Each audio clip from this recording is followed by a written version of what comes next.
दोस्तों हाल ही में Twitter, Facebook और इंस्टाग्राम ये तीनों चर्चा में है, चर्चा का विषय है, क्योंकि सुनने में आ रहा है कि ये तीनों इंडिया में बैन होने वाले हैं।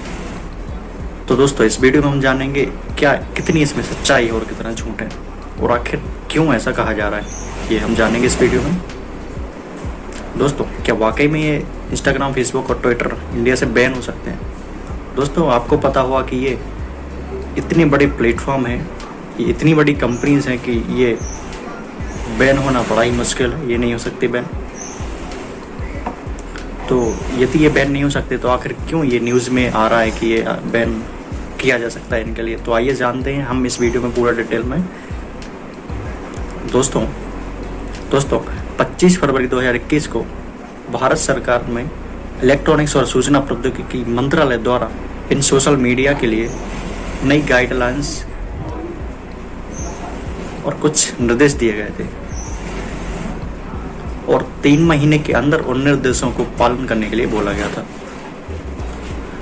और ऐसा बोला गया था कि यदि 3 महीने के अंदर ये इस सरकार के नियमों का पालन करते हैं तो इनको आगे वैसे का वैसे ही चलते रहने दिया जाएगा। यदि नियमों का पालन नहीं करते हैं तो इस पर कोई कार्रवाई की जा सकती है। तो अब 25 फरवरी के बाद में 3 महीने उसके लिए हो चुके हैं।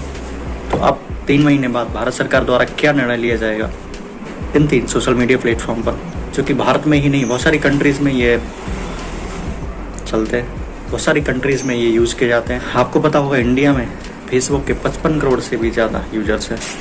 ये इतने बड़े प्लेटफॉर्म है कि इनके लिए बैन करना बहुत ही मुश्किल काम है, और इनसे कई बिजनेस, कई मार्केटिंग भी चलती है। और दोस्तों आइए जानते हैं आखिर कि ये 25 फरवरी को क्या इनके लिए गाइडलाइन दी गई थी, क्या क्या निर्देशों का पालन करने के लिए इनसे बोला गया था। दोस्तों फेसबुक, इंस्टाग्राम और ट्विटर पे आपने देखा होगा कई ऐसे आपत्तिजनक मैसेज, कमेंट्स आते हैं और जो कि कम्युनिटी गाइडलाइन के अंतर्गत नहीं होते हैं। इलेक्ट्रॉनिक्स और सूचना प्रौद्योगिकी मंत्रालय ने ये कहा था ऐसे मैसेजेस और कमेंट्स करने वाले यूजर्स के लिए और इन कमेंट्स के लिए और इसमें आने वाले डिजिटल कंटेंट्स को रेगुलेट करने के लिए कुछ अधिकारियों की टीम इनको बनानी चाहिए, ताकि इस प्रकार के जो मैसेजेस हैं इन पर रोक लग सके या इन पर कार्रवाई की जा सकते। तो इसमें इन्होंने कहा था कि इसमें एक नोडल अधिकारी होना चाहिए और कंपाइलेंस अधिकारी होना चाहिए, और इसके अंतर्गत इनका जो कार्य क्षेत्र है वो भारत में ही होना चाहिए। ये जो अधिकारी हैं भारत में ही होना चाहिए। तो 24 घंटे के अंदर जो आपत्तिजनक कमेंट्स हैं उनको देखा जाना चाहिए, और इसके 15 दिन के अंदर इन पर कुछ कार्रवाई होनी चाहिए। कमेंट के लिए कमेंट पे या इनके यूजर्स पे कोई कार्रवाई होनी चाहिए। फेसबुक कंपनी के मालिक ने ये सोचा हुआ कि ऐसी गाइडलाइंस तो आती रहती हैं, तो उन्होंने इसको ज़्यादा इम्पोर्टेंस नहीं दिया। तो 3 महीने बाद फिर से इलेक्ट्रॉनिक्स और सूचना प्रौद्योगिकी मंत्रालय ने इनको नोटिस जारी किया कि